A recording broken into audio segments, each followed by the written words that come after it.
Hello மக்களே, March 8 அன்னைக்கு content கன்னிஸ்கிற YouTube சேனல்ல ஃபர்ஸ்ட் வீடியோ ரிலீஸ் ஆயிடுச்சு. அதுக்கும் இதே சப்போர்ட்டை நீங்க கொடுப்பீங்கன்னு நம்புறோம். அது மட்டும் இல்லாம சப்ஸ்கிரிப்ஷன் லிங்க்கும் கீழே இருக்கு. மறக்காம சப்ஸ்கிரைப் பண்ணி வச்சுக்கோங்க. அப்பதான் சிஸ்டர் பேஸ்ட் கண்டென்ட்ஸ் தவறாம பார்க்க முடியும். Subscribe to content கன்னிஸ்.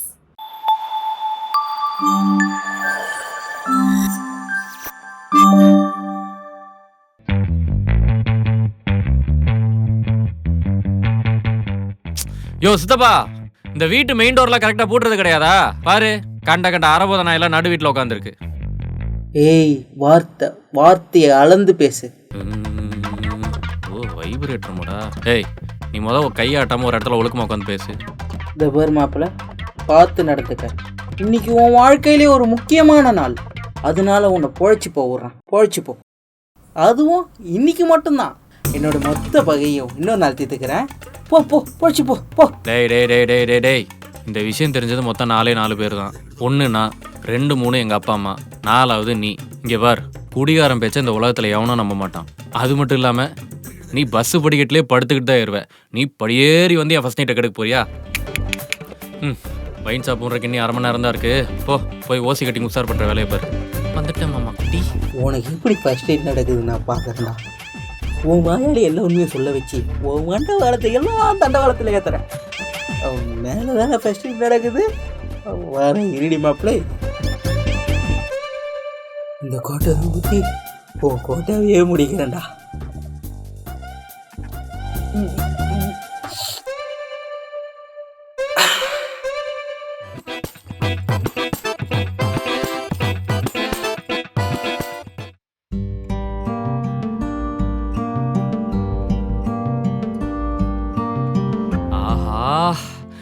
கனவெல்லாம் பலிக்குதே, கண்முன்னே நடக்குதே. எவ்வளவு பழம், எவ்வளவு டெக்கரேஷனு, எவ்வளவு கிஃப்ட்டு. ஆஹா, இந்த மாதிரி விஷயமெல்லாம் நம்ம வாழ்க்கையில் நடக்குமான் இருந்தனே, ஒரு வழியா நடக்குது. இந்த ஒரு இடத்துக்கு வர்றதுக்காக எத்தனை பேர்கிட்ட மானம் கெட்டு தெரிய வேண்டியதா இருக்கு. ஆனா இன்னைக்கு அப்படி கிடையாது. இன்னைக்கு எல்லாமே நல்லபடியா நடக்க போகுது. ஆண்டவா, இப்பயாவது உனக்கு என் மேல கருணை காட்டணும்னு தோணுச்சு. நீ நல்லா இருப்படா எப்பா. ஓ, என்ன குத்துது? ரோஜா முள்ளு. ஃபர்ஸ்ட் நைட்ன்றது ஒரு முள் படுக்கைன்னு சிம்பாலிக்கா சொல்றானுங்களா?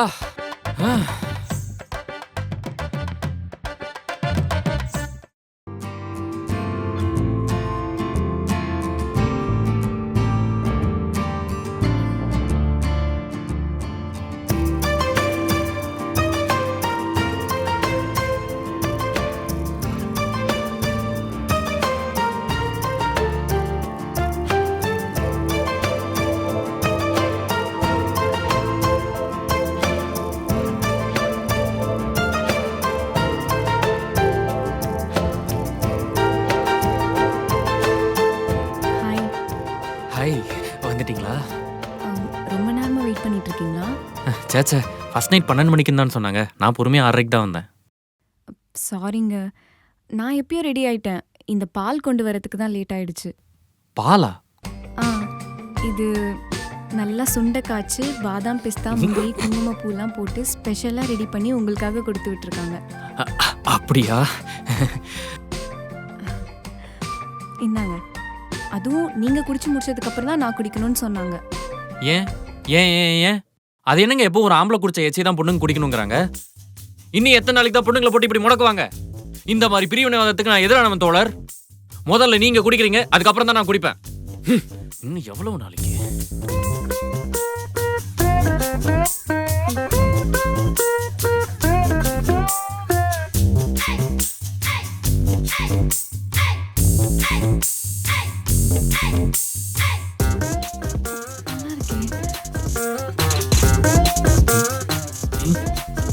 என்ன மாடு கள்ளி தண்ணி குடிக்கிற மாதிரி குடிக்கிறா?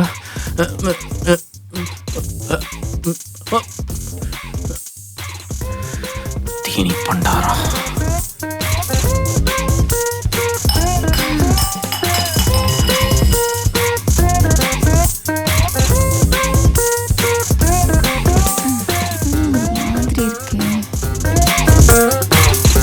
ஐயோ சாரிங்க, எல்லா பாலையும் நானே குடிச்சிட்டேன்.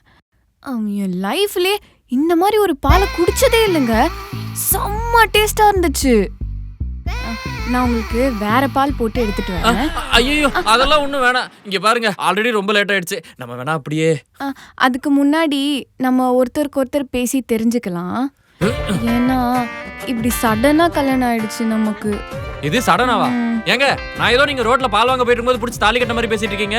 4 நட்சத்திரம்லாம் பார்த்து தானே கல்யாணம் பண்ணாங்க. ஐயோ அப்படி சொல்லலைங்க. 2 பேரும் சரியா பேசி பழகினா தானே லைஃபை ஹாப்பியா லீட் பண்ண முடியும். உங்களை பத்தியும் எனக்கு சரியா தெரியாது, என்னை பத்தியும் உங்களுக்கு சரியா தெரியாது. அதனால தான் சொன்னேன். நம்மளை பத்தி உண்மையெல்லாம் தெரிஞ்சுன்னா ஸ்பாட்லயே டைவர்ஸ் ஆயிடுமே. டேய் என்னடா சொன்ன? உனக்கு கல்யாணமே ஆகாது, அப்படியே ஆனாலும் ஒரு இளிச்ச வாயன் தான் கிடைப்பான்னு சொன்னல. இவனை பாரு, இவனை பார்த்தா இளிச்ச வாய் மாதிரி தெரியுதா உனக்கு? டேய் சுரேஷ், நான் மன்னிச்சிருவேன். நீ என்ன சொன்ன? என்ன பண்றேன் பாரு. இதாவது கத்தி எடுத்து உன் வயித்துல குத்தி உன் பேக் வழியா வெளில எடுத்து வேண்டாம். என்ன ஹியூமன் சென்டிபீட் படம் எடுக்க போறாளா? டேய் கார்த்திக், இவங்க எல்லாரையும் கூட நான் மன்னிச்சிருவேன்டா. உன்னை மன்னிக்கவே மாட்டேன். இது யாரு சொன்ன? உனக்கு கல்யாணமே ஆகாது, அப்படியே ஆனாலும் காது கேட்காதவன் வாய் பேச முடியாதுன்னா உனக்கு கிடைப்பான்னு சொன்னல. இவனை பாரு, இவனுக்கு காதும் கேட்கும் வாயும் பேசும். நீ பேசுற அவன்கிட்ட. ஏங்க என்னங்க ஆச்சு உங்களுக்கு? யார் அவனுங்களா? யாரு கார்த்தி? அதுவா, அவன் என்ன பொண்ணு பார்க்க வந்தவன். அப்ப சுரேஷ் அவனும் தான். முதல்ல ஒருத்தனை சொன்னீங்களா ரமேஷ்? அட எல்லாருமே தான் என்ன பொண்ணு பார்க்க வந்தாங்க. ஐயோ ஏங்க உங்ககிட்ட ஒண்ணு கேட்கலாமா? எனக்கு முன்னாடி 3 பேர் தான் உங்களை பொண்ணு பார்க்க வந்தாங்களா? ஐயோ இல்ல இல்ல, 3 பேர்லாம் வரல. அது ஒரு 5-6 பேர் இருக்கும். என்னங்க சொல்றீங்க? ஆனா ஒருத்தன் கூட செட் ஆகல. ஏதாச்சும் காரணம் சொல்லி ஓடி போயிடுறானுங்க. ஏங்க இப்படிதான் ஒருத்தன் என்ன பொண்ணு பார்க்க வந்தான். ரொம்ப நேரமா சைலண்டாவே இருந்தான். அப்புறம் என்ன நினைச்சான்னு தெரியல, திடீர்னு தனியா பேசணும்னு கூப்பிட்டுட்டான். அவனை அடிச்ச அடியில அவன் பயந்து ஓடிட்டான். ஏங்க தனியா பேசணும்னு கேட்டா ஏங்க அடிக்கிறீங்க?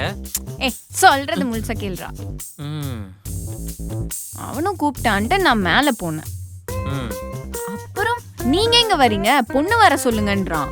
இங்க நான் தானே பொண்ணு, யாரடா இவன் சொல்றான்னு பார்த்தா எங்க அம்மாவை காட்டுறான். இப்படிதாங்க நானும் ஷாக் ஆனேன். அந்த ஆன்டி வேறன ஓட ஓட அடிச்சு ஓட விட்டுட்டேன். அடுத்து ஒருத்தன் வந்தான், சுரேஷ்னு. அவன் என்னடான்னா, நான் வேலைக்கு போகணும், ஆனா அவனோட கம்மியான சேலரி தான் நான் வாங்கணுமா. அவன் எப்ப சொல்றானோ அப்பதான் நான் குழந்தை பெத்துக்கணுமா. அதுக்கப்புறம் வீடு வேணுமா, அவனுக்கு கார் வேணுமா, ஐபோன் வேணுமா, அதுக்கப்புறம் நகை நட்டெல்லாம் சேர்த்து இவருக்கு கொடுக்கணுமா. இது கேட்டது கூட பரவாயில்லங்க, அவன் இன்னொன்னு கேட்டான். ஏன் உங்களுக்கு முன்னாடி ஏதோ லவ் இருக்கான்னு கேட்டானா? அவன் அது கேட்டிருந்தா கூட பரவாயில்லையே. அவன் கேக்குறான், பொண்ணு என்ன விட கலரா இருக்கு, அவங்க அக்கா கரெக்டா இருப்பா, எனக்கு அவங்க அக்காவை கல்யாணம் பண்ணி வைக்கிறீங்களான்னு கேக்குறான். இதுல இவனை சொல்லி குத்தம் இல்லைங்க. இந்த சோசியல் மீடியால எல்லாரையும் அக்கா அக்கான்னு சொல்லி ட்ரெண்ட் பண்ணி விடுறானுங்கல்ல, அவனுங்களை சொல்லணும். அப்புறம் தான் என் லைஃப்ல அவன் வந்தான், கார்த்திக். அவன் இவங்கள மாதிரிலாம் இல்ல, கொஞ்சம் நல்லவன். எனக்கும் அவனை பிடிச்சிருந்தது, அவனுக்கும் என்ன பிடிச்சிருந்தது. இது வேறயா? எங்க 2 பேருக்கும் என்கேஜ்மெண்ட் வரைக்கும் போயிடுச்சு. அப்புறம் ஏங்க அந்த கல்யாணம் நின்னுச்சு?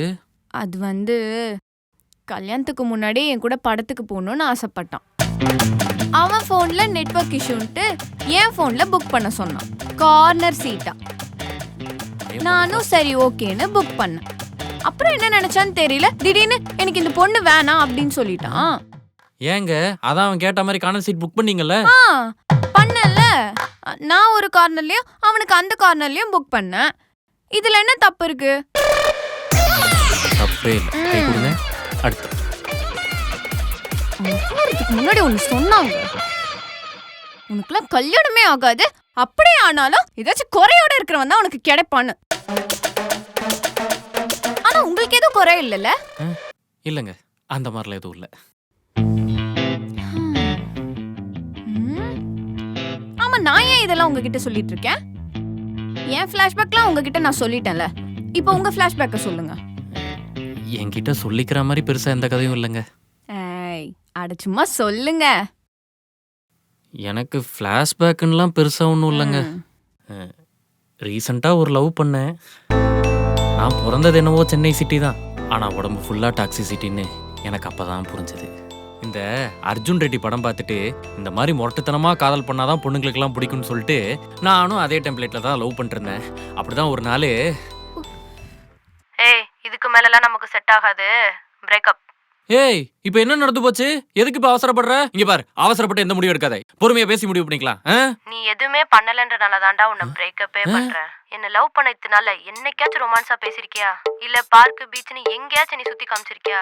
அதுவும் இல்லாம நான் டிக்கெட் போட்டு உன்னை தியேட்டர் கூட்டு போனா அங்க நீ என்ன பார்க்காம படத்தை பார்த்துட்டு இருக்க. உனக்குலாம் நான் இல்ல, யாருமே செட் ஆக மாட்டாங்க. ஏய் தியேட்டருக்கு படத்தை தாண்டி பார்க்க போவாங்க. இப்போ கூட உனக்கு புரியலல? இதுக்கு மேல உன்கிட்ட பேசுறதே டைம் வேஸ்ட். நான் வைக்கிறேன் போன. இங்க பாரு, இப்ப மட்டும் நீ என்ன பிரேக்கப் பண்ண, நான் உண்மையில என்ன, ஐயோ உண்மையில என்ன அறுத்துக்குவேன். அடுத்துட்டு சாவடா. ஏய் இங்க பாரு, நான் சாதாரணமாலாம் சாவ மாட்டேன். என் சாவு காரணம் நீதானே. 16 பக்கம் எழுதி வச்சு சாவேன். எப்படி?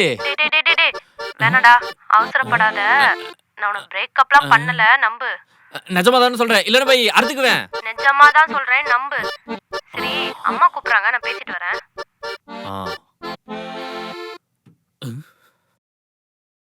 எப்படியோ நம்மளோட மிரட்டலான லவ் புரிஞ்சுக்கிட்டு சீக்கிரம் கல்யாணத்துக்கு ஓகே சொல்லிடுவா. அப்படியே கல்யாணத்தை கையோட முடிச்சுட்டு அவங்க அப்பா வாங்கி வச்சிருக்கிற 4 BHK வீட்டை நமக்கே எழுதி வாங்கிக்கணும்.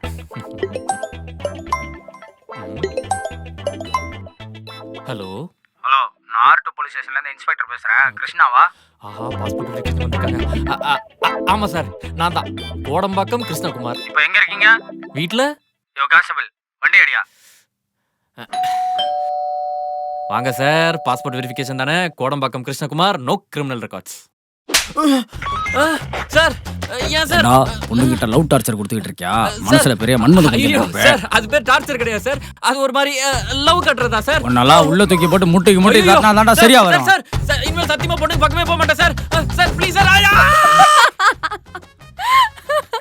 சரி விடுங்க, ஃபீல் பண்ணாதீங்க. அப்புறம் எதுவும் இல்லைங்க, அவ்வளோதான். அட சும்மா சொல்லுங்க, உங்க மொழியை பார்த்தா தான் தெரியுதே. பயப்படாம சொல்லுங்க. அது இப்படி டாக்ஸிக்கா ஒரு ரகட் பாயா மாறினதுக்கு ஒரு காரணம் இருக்கு. அதுக்கு காரணம் என்னோட ஃபர்ஸ்ட் லவ் ஸ்கூல்ல. பேரு ரம்யா. சின்ன வயசுல அவளுக்கு அடிக்கடி நான் புதுசாக ஒரு பென்சில் வாங்கி தருவேன். வீட்டில இருந்து எங்கள் அப்பா பேண்ட்லேருந்து காசெல்லாம் அட்டை போட்டு எல்லாம் நல்லா தான் போயிட்டு இருந்துச்சு. 5ஆம் கிளாஸ் படிக்கிறப்போ நியூ அட்மிஷன்னு அனோஜன்னு ஒரு பையன் வந்தான். 0.7 mm மைக்ரோ டிப் பென்சில் வாங்கி கொடுத்து அவளை கரெக்ட் பண்ணிட்டு போயிட்டான். அச்சச்சோ, நீங்களே சொல்லுங்க, என் மேல ஏதாவது தப்பு இருக்கா? சேச்சே. ஆனா அவ அந்த மைக்ரோ டிப் பென்சிலுக்கு ஆசைப்பட்டு அவங்க கூடயே போயிட்டாங்க. நான்லாம் லவ் பண்றப்போ அவளை தவிர வேற எந்த பொண்ணையும் தலை நிமிந்து கூட பார்த்தது இல்லை. ஸ்கூல்ல பிரேயர்ல கூட all Indians are my brothers and sisters accept Ramya அப்படின்னு சொல்றவங்க. பொண்ணு பக்கம் வந்த இடத்துல ஒருத்தர் என்னடானா எங்க அம்மாவுக்கு ரூட் விடுறான், இன்னொருத்தர் என்னடானா எங்க அக்காவை கல்யாணம் பண்ணிக்கணும்னு சொல்றான். இந்த மாதிரி கேவலமான ஒரு ஜென்மங்க இருக்கிற இடத்துல உங்களை மாதிரி ஒரு தங்கமான மனுஷன் லவ் பண்ற பொண்ணை தவிர மத்த எல்லா பொண்ணுங்களும் என்னோட அக்கா என்னோட தங்கச்சின்னு சொல்றீங்க. உங்களை மாதிரி ஒருத்தர் கிடைக்க நான் கொடுத்து வச்சிருக்கணுங்க. சரி விடுங்க, பாஸ்ட் இஸ் பாஸ்ட்.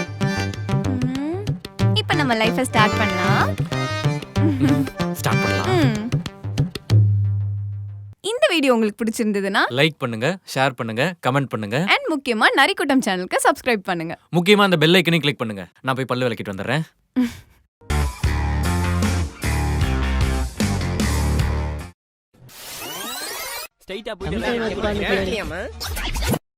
நாங்க ஒரு நரி கூட்டம். ஏய் ஸ்ரேயா, எழுந்திருச்சு போய் குளிடி. என்னம்மா? எழுந்திருடி, ஸ்கூலுக்கு நேரமாச்சு. எந்திரி போ. இவளே நான் தூங்கிட்டு இருக்கா. இவளே எழுப்பிடு, நான் அப்புறம் எஞ்சிக்கிறேன். உன்னை சொன்னா அவளை சொன்னா நீ, சரிப்பட்டு வராது. எழுந்திரிங்கடி, எழுந்திரிங்கடி. 2 பேரும் விளையாடிட்டு இருக்கீங்களா? ஸ்கூலுக்கு டைம் ஆச்சு, எழுந்திரிங்கடி.